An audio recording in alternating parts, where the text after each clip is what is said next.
I'm Mike Johnson, that's my wife Allison, and our son Caden. And we just bought an 120-year-old farmhouse on 15 acres.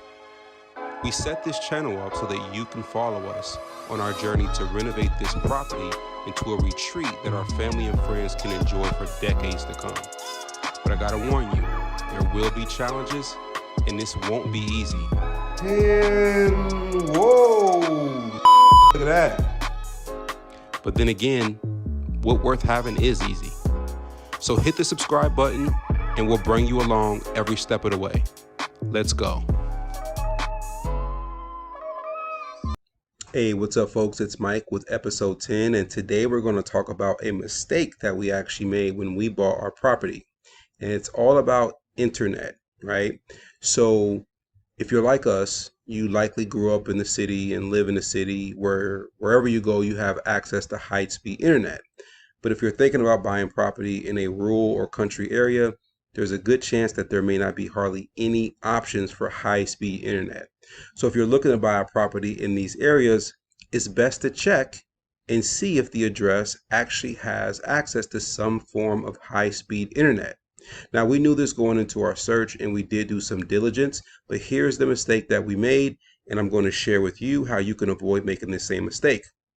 What we did was we went to Google, we typed in broadband options in my area, as you can see here, and there were two websites that came up as sites that pegged themselves as being able to allow you to check either by zip code or by address if there is actually high-speed internet in your area. So you got Broadband and Now, and you got All Connect, right?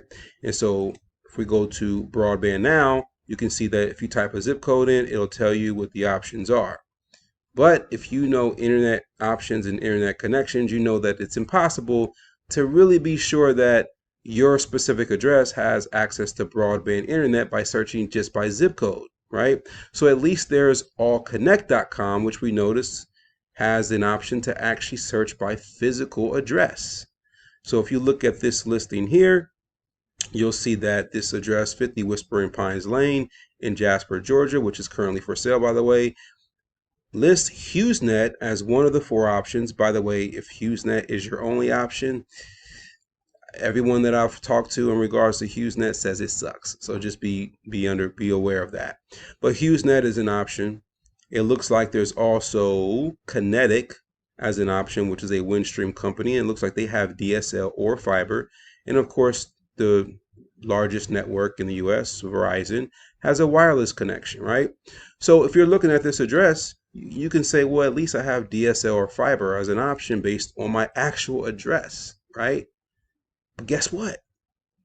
This website is not always accurate. How do we know? Because this is the site that we use to determine that we had internet access options at our address that we bought. And guess what? It was wrong. So if I click on this website here, these are the results of the internet options available at the actual farmhouse that we bought. And as you can see, there are four options listed. HughesNet, that wonderful, not so wonderful brand, and we have CenturyLink, and we have Verizon with a wireless option, right? Now, so we saw this, we said, okay, well, at least we have DSL and fiber as an option. It's not ideal, but it's better than using a wireless hotspot, which is going to typically start to slow down a lot from what I've heard after about 15 gigs is used for that month, even on an unlimited plan. So we bought our property thinking that we were going to have this as an option. Guess what? It wasn't an option.